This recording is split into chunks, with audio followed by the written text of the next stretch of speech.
Okay, chapter 13, production and cost functions. So here we have the production curve, which shows the input versus outputs, and all it's saying is that as you increase inputs, the marginal product is going to begin to decrease.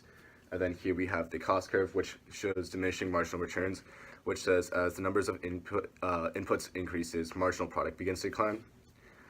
Next we have costs, explicit and implicit. Explicit costs are the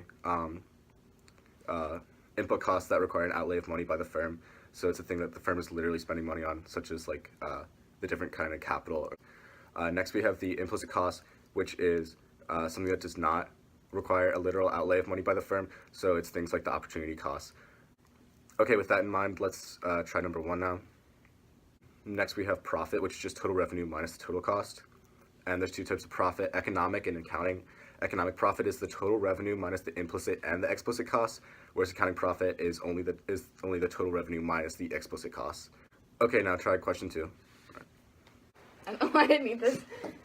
Now we're going to talk about cost curves. There are 2 types of costs. There's fixed costs, which are independent of your output, and there are variable costs, which do rely on your output.